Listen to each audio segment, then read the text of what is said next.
Nous avons commencé une série qui s'appelle Jésus, le célèbre inconnu. Et cette série, elle a comme but euh, le fait d'essayer d'examiner la Bible et surtout le livre de Marc, l'évangile de Marc, ça veut dire l'histoire de Jésus décrite par Marc, qui était quelqu'un qui était vraiment à côté. Il a vécu plusieurs choses avec Jésus. Il était petit à l'époque de Jésus, mais toute sa famille était vraiment entourée de tout ce que Jésus a fait. Nous avons choisi ce livre et nous allons étudier tout l'évangile de Marc pour bien comprendre en fait qui est Jésus. C'est vrai que nous parlons de Jésus un peu partout dans le monde. Il est assez connu, il est célèbre. Euh, Plusieurs religions ont déjà entendu parler du nom Jésus. Mais c'est vrai que pour dire qu'on le connaît, c'est pas évident. C'est pour ça qu'on a dit qu'il est le célèbre inconnu. Parce que plusieurs personnes en parlent, mais finalement, on n'est pas sûr de lui connaître vraiment. Et notre but, ce prochain mois, sera de tout simplement présenter Jésus tel qu'il est.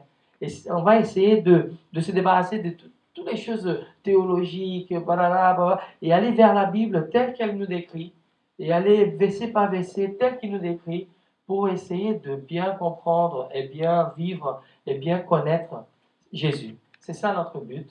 Et la semaine dernière, David nous a partagé beaucoup de choses par rapport à ça, et on va continuer. Si vous avez une Bible, je vous invite à l'ouvrir dans l'évangile de Marc. Euh, c'est dans le Nouveau Testament, la partie la plus récente, c'est le deuxième livre. Et on va lire le chapitre 1, du verset 3 au verset 8. Marc, chapitre 1, du verset 3 au verset 8. Alors, ma Bible dit comme ça, j'espère que la vôtre soit la même chose. C'est la voix de celui qui crie dans le désert. Préparez le chemin du Seigneur. Aplanissez ce sentier. J'ai paru baptisant dans le désert et prêchant le baptême de la repentance, pour la rémission des péchés. Tous les pays des Judées et tous les habitants de Jérusalem s'y rendaient auprès de lui, et confessant leurs péchés, ils se faisaient baptiser par lui dans le fleuve du Jourdain. Jean avait un vêtement de poire de chameau et une ceinture de cuir autour des reins. Il s'y nourrissait des sauterelles et du miel sauvage. Il prêchait, disant, il vient après moi, celui qui est plus puissant que moi, et je ne suis même pas digne de délier, en me baissant, la croix de ses souliers. Moi, je vous ai baptisé d'eux. Lui, il vous baptisera du Saint-Esprit. Amen. Seigneur, merci pour ce matin, merci pour tout ce qu'on est en train de vivre à l'Église. Merci pour cette nouvelle série qui s'appelle Jésus, c'est ton nom. Nous avons tellement envie de te connaître un peu plus. Que ça soit comme ça, que ça soit riche, Seigneur, dans tous les sens. Que ton Saint-Esprit puisse venir avec beaucoup de puissance dans chacune de nos vies. Au nom de Jésus. Amen. Soyez-vous chrétiens ou pas, c'est vrai que le nom de Jésus, il s'agit d'un nom tellement célèbre. Mais comme j'ai dit, on va essayer de voir chaque détail pour qu'il soit aussi connu. Et on va essayer de parler de 3 choses ce matin pour continuer cette série. La première chose, c'est le premier verset qu'on a lu, enfin le verset 3. Jean, la Bible dit qu'il venait pour préparer le chemin du Seigneur. Il y a un côté historique qu'il faut savoir, parce que quand on parle de l'évangile, des bonnes nouvelles, il faut savoir qu'à l'époque de roi, comme cette époque dans la Bible, la bonne nouvelle, l'évangile, il était aussi comme une nouvelle que le roi allait donner à son peuple. Par exemple, tous les débuts de l'année, il y a les vœux du maire. Le maire, il va faire un discours, le président, il fait la même chose, partout dans le monde, c'est un peu la même chose. La reine d'Angleterre, toutes les personnes attendent qu'elle puisse se prononcer pour dire des mots qui seront très attendus. C'était un peu la même chose. La bonne nouvelle, l'évangile, quand il venait, c'était un peu l'annonce royale. Et la Bible, elle prend cette illustration très connue dans cette époque pour dire, c'est pour ça qu'on appelle l'évangile selon Marc, l'évangile de Jésus-Christ. Parce que c'était un autre évangile. C'était des bonnes nouvelles d'un autre roi. Bien aussi, le fait de préparer le chemin du Seigneur, c'était un peu connu aussi à l'époque. Quand on entendait ça, les gens qui n'étaient même pas croyants, ils savaient de quoi il s'agit. Quand un roi il arrivait dans une ville, c'était un peu la même chose. Tous les ouvriers, toute la population, ils avaient comme but de préparer le chemin pour l'arrivée du roi. Ça se passe toujours comme ça aujourd'hui. Si vous travaillez dans un bureau, et s'il y a le patron, le chef, machin, c'est un peu la même histoire en fait. Qu'est-ce qui se passe en fait quand le patron il va arriver dans l'entreprise? Nous tous, quand on le sait, parce que parfois ça peut nous arriver de surprise et ça peut faire un peu chaud, mais quand on le sait, qu'est-ce qu'on va essayer de faire? Bah, le patron il sera là aujourd'hui. Hein. Et là, il faut tout bien habiller, tout ranger, il faut que tout soit propre, plus que d'habitude. C'est toujours comme ça. C'est un peu la même histoire, par contre, avec un côté très spirituel de cette fois-là. Parce que quand on parlait d'un roi, le fait de préparer le chemin, c'était de voir les rues, tout ça, et de faire que ça soit propre, mais pas dans un côté intérieur. Et quand Jean le Baptiste il vient pour prêcher ces choses, il commence à parler d'une façon différente. Et c'est ça qu'on va voir. Le premier point, c'est donc un rappel de Jean le Baptiste en disant que les choses n'étaient pas en ordre. Et c'est pour ça qu'il disait, il faut préparer le chemin du Seigneur. Il faut préparer le chemin de ce roi qui va venir. Un autre roi, différent de ce qu'on connaît. Il est assez inconnu, mais il est aussi un roi. Il a son royaume. Et quelle est la première chose dont il parle en fait? Qu'est-ce qui n'était pas en ordre? C'était plutôt la vie des personnes. La vie de chaque personne, selon Jean le Baptiste, elle n'était pas en ordre. Il est venu pour accomplir toute une histoire biblique qu'on était en train de voir. Et il est venu pour donner des conseils, mais plutôt un vrai rappel. Il commence par le plus important, une chose complètement oubliée, mais plus important, la repentance. La Bible, elle nous dit qu'il prêchait, le verset 4, elle nous dit, il prêchait le baptême de repentance. Qu'est-ce que ça veut dire ça? Qu'est-ce que ça veut dire le baptême de repentance? Il prêchait le baptême de repentance. En fait, ça veut dire qu'il prêchait la repentance. Et le baptême, c'était la conséquence de vies qui se rendaient compte de tout ce qu'il parlait, en fait. C'était ça. Le baptême de repentance, qu'est-ce que c'est le baptême? Le baptême, c'est le fait d'aller dans un endroit public et devant plusieurs personnes et de se laver, ils utilisaient l'eau, de se laver pour dire, pour avoir un symbole de purification en fait. Et quand on disait le baptême de repentance, ça voulait dire qu'ils allaient s'y repentir publiquement. Et le baptême, c'était le symbole de ça. Le baptême, il n'existe pas pour nous sauver. On n'est pas sauvé par le baptême. Et si on n'a pas le baptême, ça ne veut pas dire qu'on ne va pas au ciel. C'est pas ça. Mais le baptême, c'est quelque chose de très important. Je vous encourage d'abord. Si vous n'êtes pas baptisé, en fait, si ce n'était pas le cas pour chacun de vous, peut-être pour certains d'entre vous, je vous encourage de réfléchir sur ça. Quelle est l'importance du baptême? C'est pour ça qu'on a le cours de membres à l'église. Il y a certaines personnes qui ne se sont pas fait baptiser et on a envie d'expliquer qu'est-ce que ça veut dire en fait le baptême. Plusieurs religions utilisaient cette symbolique. Même l'islamisme, en fait, même dans l'Ancien Testament, pour entrer dans le tabernacle, plusieurs personnes ils devaient se laver. Alors, ça veut dire que ce symbole de se laver, il était déjà connu. Mais ce que Jean faisait, c'était quelque chose de plus fort. Il disait, écoutez, il faut se repentir. Et on va continuer à parler de ça parce que là, c'est un peu le point principal de ce matin.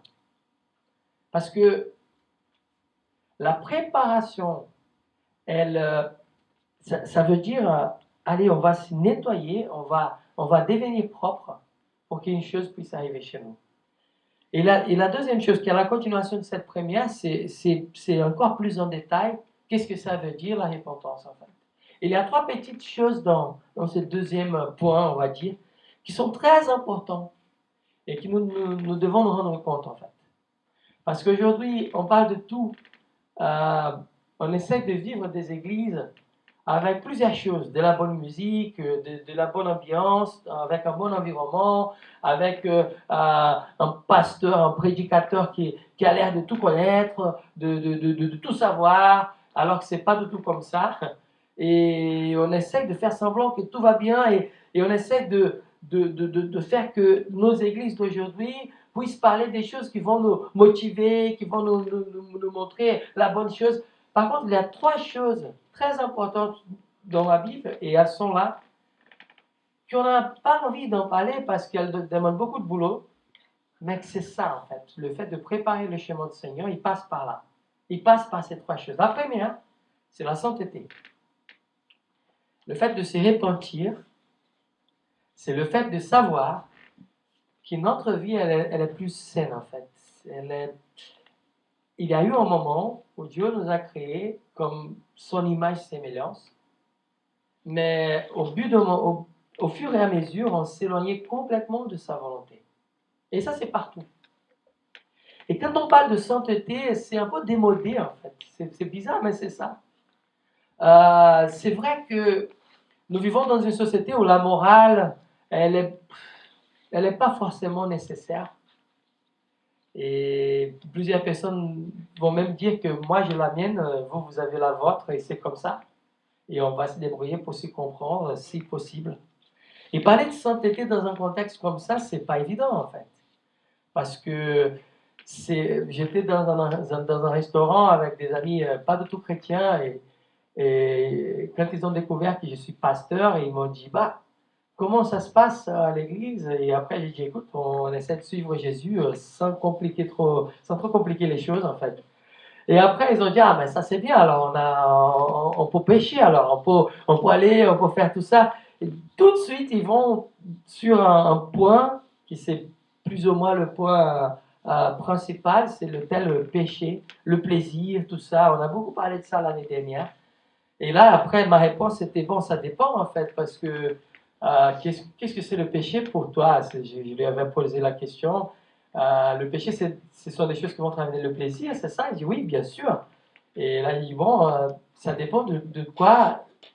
Qu'est-ce que c'est le plaisir en fait? Quand tu trouves le vrai plaisir, peut-être que tu ne vas pas avoir besoin de détourner les choses et tu vas même pouvoir avoir une vie pleine de plaisir. Et là, il était un peu étonné parce qu'il n'avait jamais pensé à trouver un plaisir en dehors de ce qu'il appelle le plaisir. Et après, je lui ai posé la question parce qu'il faut savoir que le plaisir dont tu es en train de me présenter, il est très limité. C'est un plaisir qui dure 20 minutes, 30 minutes, et après, tu deviens même dépendant de ce plaisir. Finalement, ce n'est pas tout à fait un plaisir. Et bon, on est rentré dans une discussion assez importante. Et finalement, la sainteté, elle est super importante en fait. Et qu'est-ce que c'est la sainteté? C'est tout simplement un style de vie. Quand on a envie de préparer le chemin pour que le roi puisse venir, ce mot, il faut qu'il soit présent. Comme je disais tout à l'heure, on organise tout dans des églises d'aujourd'hui. Une super structure, des super choses. Mais parfois, on oublie que la vraie église, elle est dans nos cœurs, en fait. Elle se passe là. Et ça, c'est juste la collectivité d'une chose qu'on doit avoir ici. Et quand on pense à la sainteté en tant que mot essentiel pour que le Seigneur puisse arriver, ça va me dire que si je ne fais pas attention à ça dans ma vie, et si je ne fais pas attention en fait de marcher dans une direction qui va plaire à ce Seigneur, je ne vais pas arriver à grande chose en fait. On va avoir beaucoup de choses, mais la chose essentielle, c'est sa présence. Elle ne sera pas là. Notre roi, il est saint. Il faut savoir de ça. La Bible elle nous dit que Dieu, il est la lumière. Où il y a la lumière, il n'y a pas de ténèbres. On n'arrive pas à mélanger. C'est comme si on met de l'huile d'olive avec de l'eau. Ils vont se séparer dans un verre. On va pas avoir de mélange. Et c'est encore la même chose. Et tout de suite, il faut savoir que si on a envie de préparer le chemin du Seigneur, il faut que ce mot soit présent dans nous, chez nous. La sainteté. Pour moi, la réussite d'une église, elle passe par là, en fait. Par l'individualité d'une vie sainte. Il y a un résumé, et je ne me rappelle pas qui a dit ça, David m'avait dit ça, mais je pense que c'était, je ne sais pas si c'était Lloyd Jones, bon, il m'a dit que la phrase était un peu comme ça, le résumé d'une vie, d'une religion, d'une vie spirituelle, c'est tout simplement ce qu'on fait quand personne nous regarde, en fait. C'est là où on va voir le résumé d'une vie spirituelle. C'est là où on va voir notre vrai nous, en fait. Et c'est là où on va voir si on est en train de préparer le chemin pour le roi ou pas. Ça, c'est super important. Et croyez-moi, c'est pas facile. Parce que plusieurs fois, et c'est ça le problème, avec ces trois points dont je vais parler, première, la sainteté, le problème, c'est qu'on essaye toujours d'y arriver. Et parfois, on n'y arrive pas. Parfois, on est très dépendant d'un côté sexuel, on est même dans la pornographie, machin, et on n'arrive pas à s'en sortir. Parfois, on est dans des choses, on boit trop de l'alcool, tout ça, et on n'arrive pas à s'en sortir. Et on essaie par nos propres forces de s'en sortir. Et c'est là où on se trompe, en fait. Parce que pour avoir, en fait, la sainteté, il faut d'abord connaître le propriétaire, en fait, celui qui la possède. C'est ça la grosse différence. On n'arrivera jamais à avoir la sainteté si on ne connaît pas celui qui la possède. Sans l'aide du Saint-Esprit, on ne va pas arriver à vivre ce moment. Et après, on va continuer à parler. Avant, je vais donner les deux autres mots pour qu'on puisse connaître. La deuxième chose qu'on doit faire attention pour préparer le chemin du Seigneur, c'est avec le péché. Et là, c'est encore plus dur. Parce que si nous habitons dans une société où la morale, elle est assez mal vue, on n'en parle pas trop, on essaye de faire semblant qu'elle n'existe même plus. Parler de sainteté, c'est déjà difficile. Parler du péché, c'est encore plus lourd. Reconnaître qu'au bout d'un moment, nous avons péché en tant que société, c'est encore plus démodé.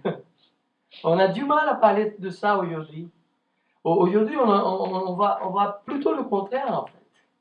On voit plutôt les livres qui vont nous aider dans le développement personnel, qui vont nous aider à nous mettre, allez, vous pouvez le faire, vous êtes capable, tout ça. Mais on n'entend pas souvent des gens qui nous disent, je suis désolé, mais le péché, il est là. Le péché, il est là. Et ce n'est pas tout à fait un problème de reconnaître ça. En fait, c'est la solution.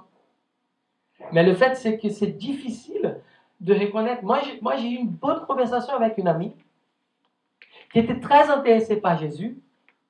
Elle n'est pas du tout chrétienne.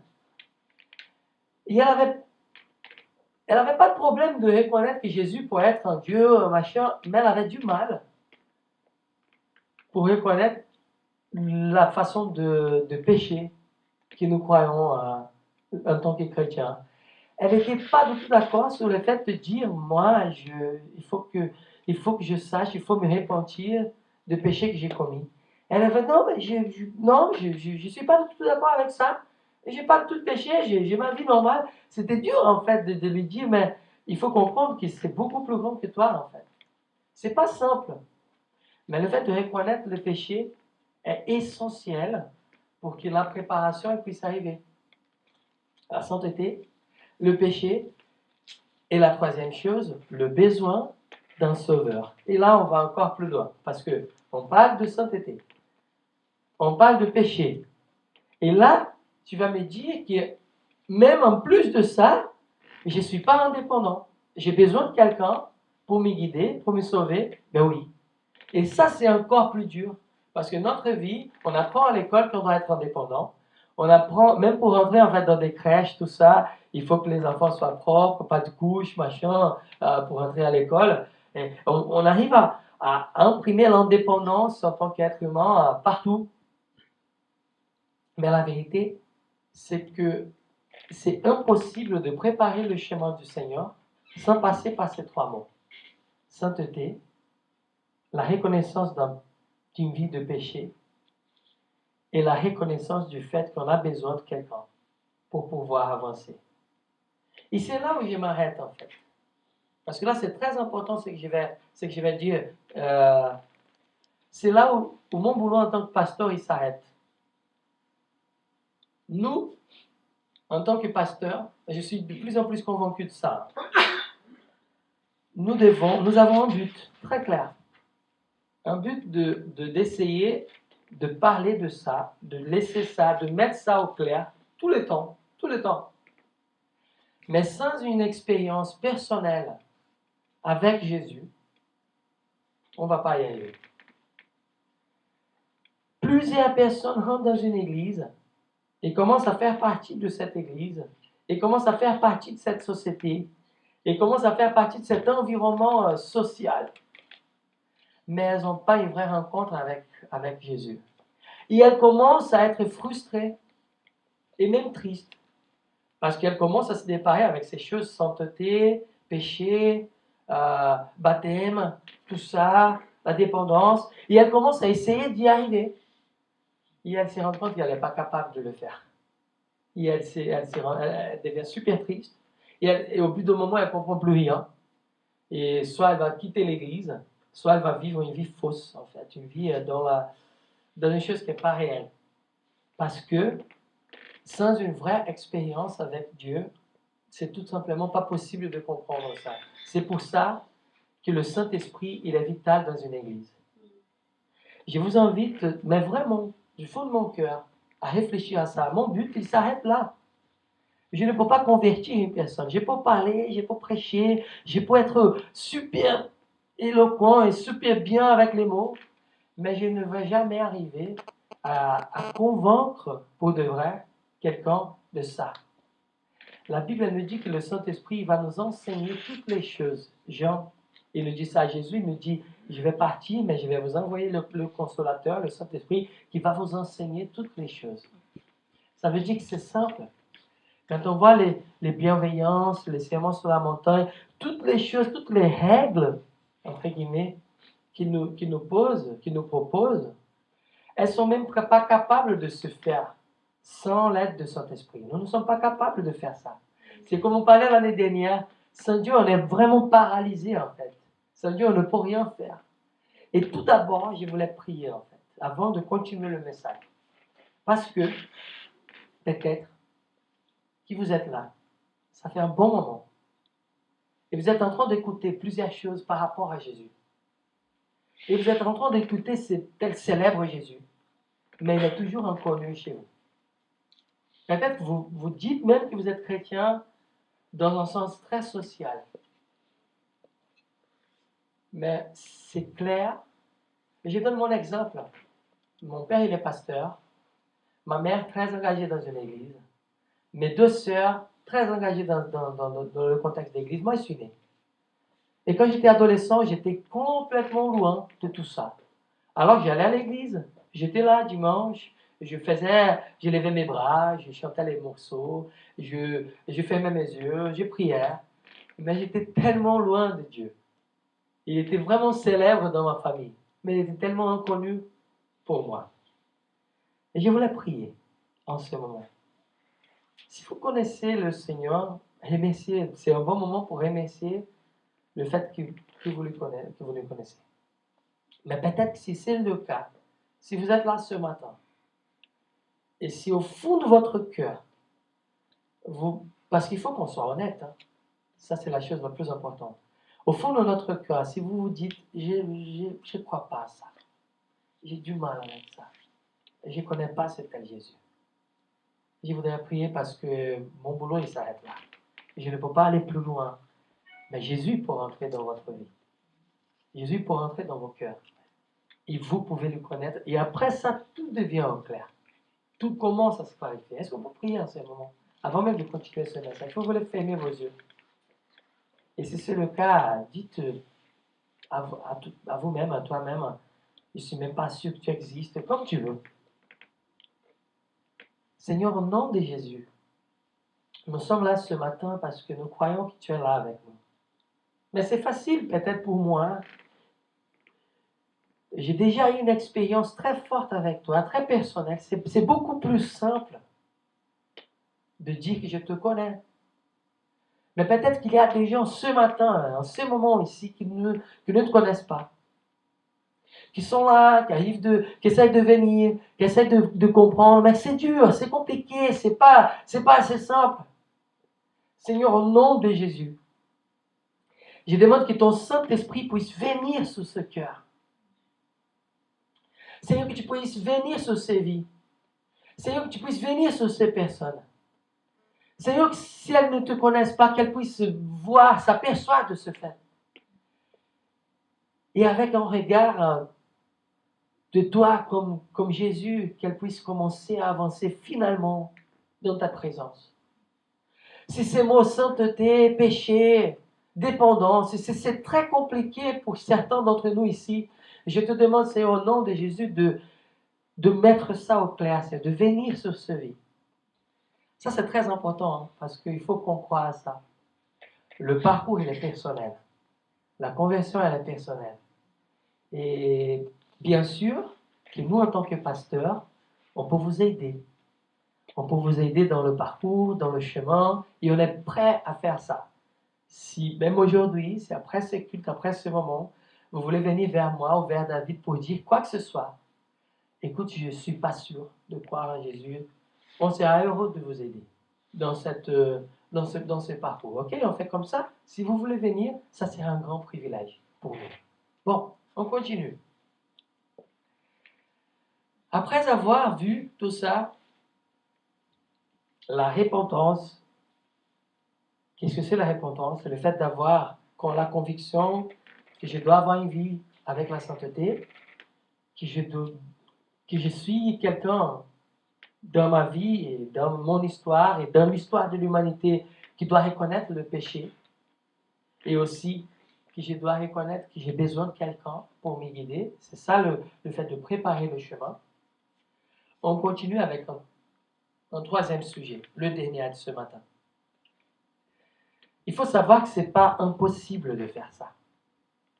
Quand on regarde la vie de Jean le Baptiste, il était en train de faire ça en tant qu'un être humain. Lui-même, il a dit, écoute, moi je suis là, mais la personne qui va arriver après moi, elle est beaucoup plus puissante que moi. Je ne suis même pas digne comment on dit la Bible en français, je ne suis même pas digne d'élier en me baissant la courroie de ses souliers. Jean, il était dans un temps précis, comme nous aujourd'hui. Nous sommes nés, nous avons une vie, et nous allons grandir, peut-être que vous êtes jeune, plus adulte, moyen, on ne sait pas, mais nous avons la possibilité de vivre ça dans notre vie. Jean, il était comme nous. La Bible, elle fait question d'examiner des détails. Elle dit qu'il se nourrissait des choses, elle dit qu'il mangeait, et elle dit comment il s'habillait. Il se nourrissait de saturel, du miel sauvage. Il s'habillait d'une façon très pertinente à ceux qui vivaient à l'époque. Il faut savoir bien, parce que ce contexte-là, il est très important. Plusieurs personnes sont en train de dire que Jean, il faisait ça parce qu'il avait envie de rentrer dans le niveau de pauvreté, de tout laisser tomber. Ce n'est pas tout à fait ça, en fait. C'est tout simplement parce que la vie dans le désert, parce qu'il était dans le désert, elle était comme ça. Il était en accord avec la vie qu'il avait choisie. Il se nourrissait de choses qui étaient dans le désert. Il s'habillait comme quelqu'un qui était dans le désert. Il vivait sa vie comme quelqu'un qui était dans le désert. Plusieurs personnes pensent que la sainteté, la vie pure, la préparation, c'est plutôt dans le fait de s'habiller différemment. On va voir plusieurs églises qui vont nous demander de mettre des vêtements assez bizarres et des choses comme ça. Ça passe pas par là, en fait. Hier, je voyais une personne qui était en train de... C'était bizarre, en fait. Il y a une personne qui fait des vidéos YouTube pour parler de Dieu d'une façon très pertinente, d'une femme. Et elle s'y maquille, en fait. Et alors, c'est très bien ce qu'elle dit. Un pasteur est venu, lui a écrit un email en train de dire vous vous maquillez? C'est impossible de croire que vous vous maquillez. Comment je vais recevoir la parole du Seigneur avec une femme maquillée? C'est pas possible. Et là, je me disais, mais comment on est toujours attaché à ces détails qui ne nous intéressent pas du tout, en fait. Et écoutez, la femme, elle a donné une réponse très sage, en fait. Très bien, en fait. Moi, chapeau pour elle, en fait. Elle a décidé de donner une réponse. J'ai dit, waouh. Mais c'était plutôt ça, en fait. Plusieurs personnes pensent que la sainteté, elle va passer par les mots qu'on va dire. On va commencer à dire des mots qui juste seulement les chrétiens ils vont comprendre. Et on va commencer à dire des mots difficiles, des mots bibliques qu'on essaye de trouver. On ne sait même pas de quoi il s'agit, mais on essaie de les avoir juste pour dire ouais, vous voyez, je connais bien la Bible. On va essayer de faire la sainteté passer par ce parcours. Et ce n'est pas du tout ça, en fait. On est là, 2015, à Paris, et nous avons notre vie, et nous avons notre boulot, et nous avons notre travail, et nous avons notre formation, et nous avons la façon de s'habiller. Il y a des gens qui aiment bien faire je sais pas, changer la couleur des cheveux. Bon, là, on ne va pas rentrer dans les détails, parfois assez bizarrement, et parfois assez joliment. Mais ça ne nous intéresse pas trop, en fait, ce type de choses. On ne va pas s'attacher à des détails très physiques pour parler d'une préparation du chemin du Seigneur. Bien sûr qu'on doit être sage. La propre Bible, elle nous dit que si la nourriture que je suis en train de manger va servir de scandale à mon frère, c'est mieux que je ne la mange pas. Ça, c'est une question de sagesse pour plusieurs choses. Mais ce n'est pas ça qui nous va faire être plus élevés, plus près du Seigneur ou pas. La question aussi, c'est que bien sûr, il faut voir que Jean-Baptiste, il a choisi un lieu très important, en fait. Le désert, il n'y avait rien dans le désert. Quand on va dans le désert, il y a rien. Il n'y a pas grand-chose à faire. Et ça, c'est important parce qu'aujourd'hui, le confort qu'on arrive à avoir dans des églises, parfois, il peut même nous éloigner du sens d'une vraie parole de Dieu. Ça, là, je suis d'accord. Aujourd'hui, on est tellement vers le confort. Moi, j'ai un cousin qui m'a dit une chose et je suis de moins en moins d'accord avec lui, malheureusement. Il m'a dit, tu vois, il faut que les églises elles soient super confortables. Et j'ai dit, mais pourquoi? Bah, on va au cinéma et on paye le billet de cinéma pour voir un film et on aime bien s'asseoir sur une chaise super confortable. C'est bien d'avoir la climatisation, la lumière, l'éclairage, tout ça, tout est propre. Je dois arriver dans une église et même pour donner un peu d'argent, je dois voir tout le confort que l'église va me permettre de vivre. J'ai dit, mais non, je suis désolé, mais je ne suis pas tout d'accord avec ça. Aujourd'hui, on est très dans le confort qu'on a oublié la vraie préparation, en fait. C'est pas dans la mode, hein, ce que je suis en train de parler aujourd'hui. C'est pas dans la mode. Le fait de dire qu'on doit vraiment préparer le chemin du Seigneur, qu'on doit aplanir les choses, qu'on doit vérifier nos vies. C'est démodé, ça, malheureusement, mais c'est biblique. C'est biblique. Si on a envie d'avancer dans le livre de Marc, il faut qu'on en parle. Et Jean, il va choisir le désert pour faire sortir un peuple qui était très matérialiste, d'un côté très matérialiste, et là, ce peuple, il va se rendre compte, mais qu'est-ce que je suis en train de faire avec ma vie? Et ils arrivent dans le désert où il n'y a rien, et là, finalement, ils rencontrent avec la chose la plus importante. C'est un peu ça. Le désert, il fait partie de notre vie. Il a fait partie de la vie de Jésus. Juste après, bon, on va même voir ça après, mais de dimanche, après son baptême, il était amené vers le désert.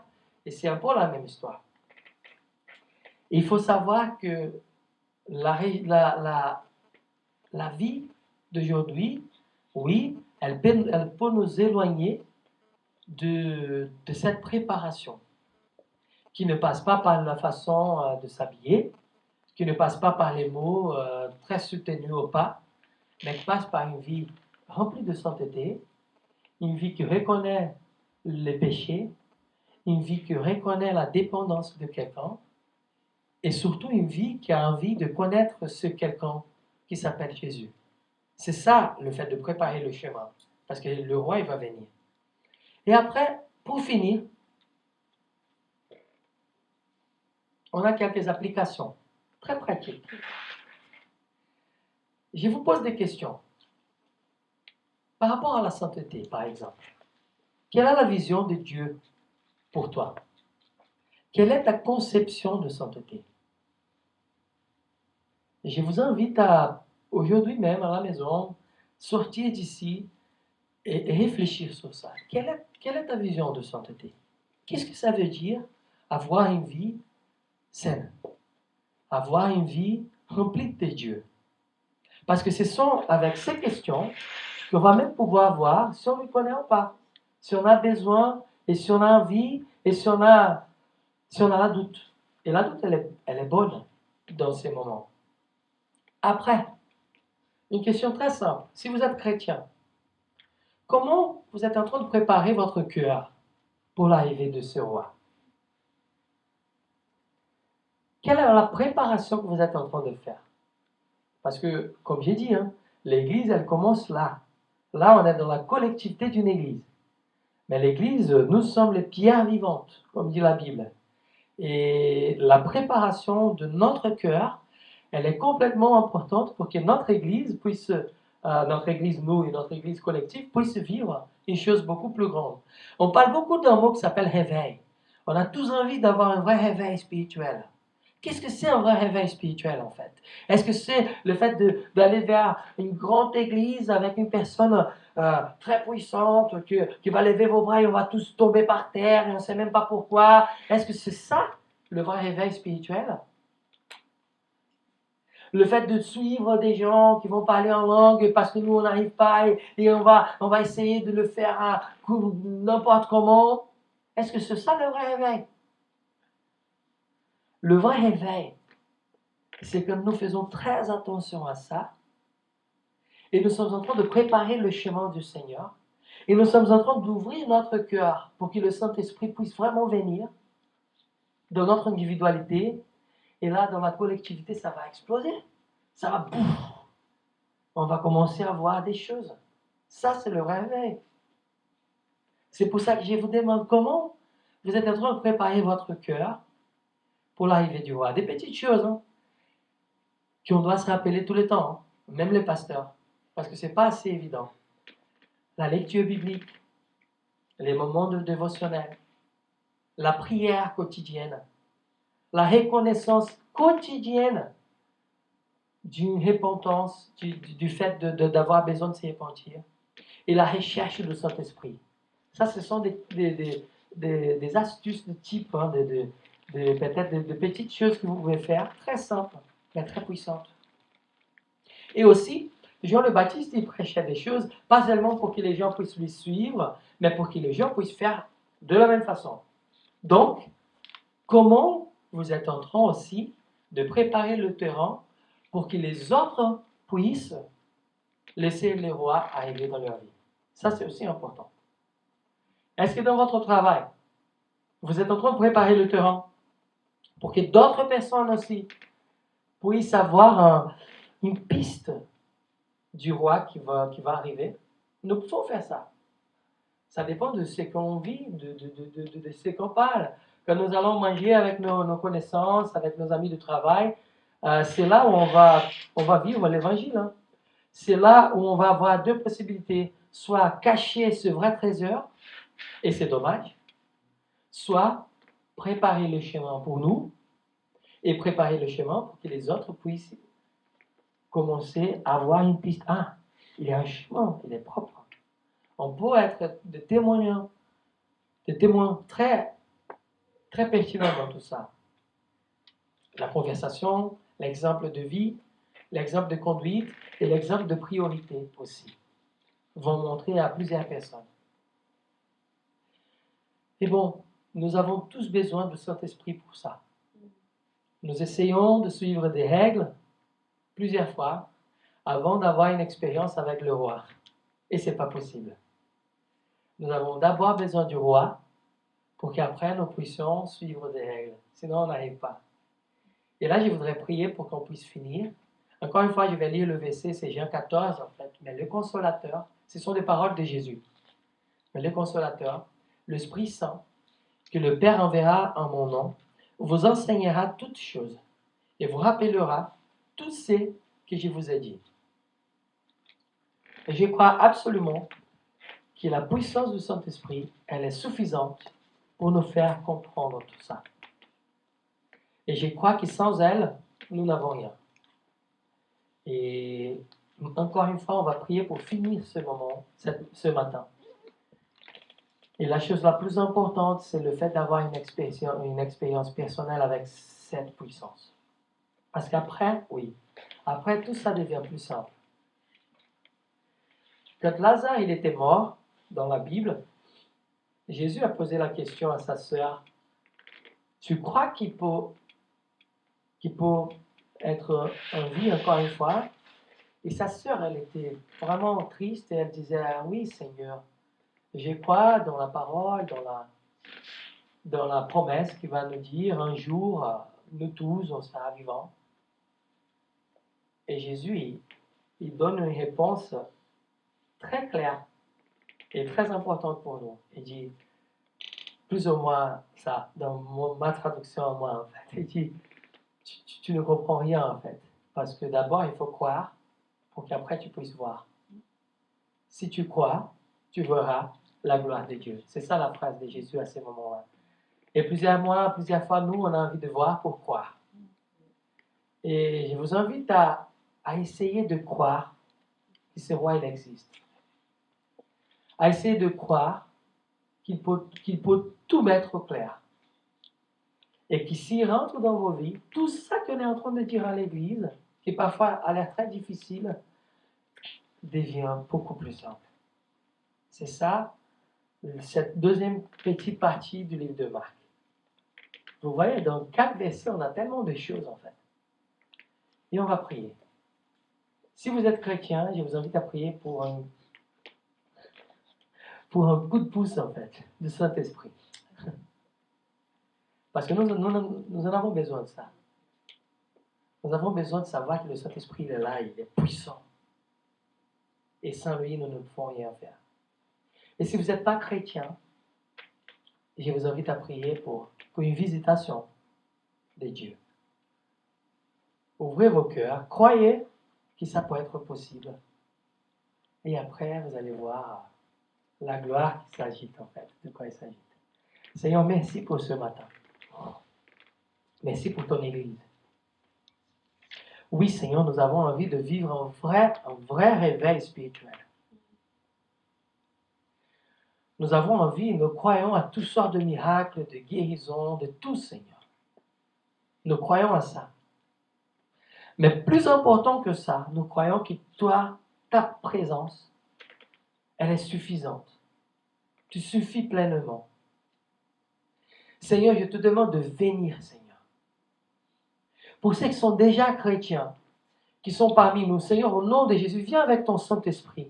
Seigneur, qui puisse sortir d'ici en faisant très attention au fait qu'ils doivent préparer le chemin du roi dans vos cœurs, dans leur cœur, dans leur vie, jour après jour. Cette préparation, elle est quotidienne. Dieu, au nom de Jésus, viens avec ton Saint-Esprit parce que sans lui, sans ta présence, nous ne pouvons rien faire. Seigneur, viens, Seigneur, avec ta puissance. Viens, Seigneur, avec tes dons spirituels. Viens, Seigneur, avec des expériences assez puissantes de ton Saint-Esprit. Pour qu'on puisse se rappeler, pas croire, parce qu'on croit, si nous sommes chrétiens, on croit, mais pour que ça soit juste un petit peu plus. Pour qu'on puisse voir que toi, tu es capable de tout faire. Viens. Dans cette semaine, c'est aujourd'hui même, dans nos maisons, n'importe où nous sommes, que ton Saint-Esprit puisse venir d'une façon très puissante. Et que la préparation du chemin du roi soit quelque chose de très important pour nous. Pour nos cœurs et aussi pour les autres qui sont autour de nous. Et aussi, Seigneur, je te demande pour ceux qui sont là ce matin et que peut-être ne te connaissent pas encore, ou pas très bien, ou pas bien, ou rien du tout. Peut-être qu'ils sont en train de venir à l'église juste pour... Ils sont en train d'écouter des belles mots, mais c'est assez compliqué d'essayer de vivre ces choses, de parler des péchés, de sainteté, de dépendance, si on ne te connaît pas. Seigneur, viens. Viens transformer ces vies, Seigneur. C'est pas à nous de faire ça.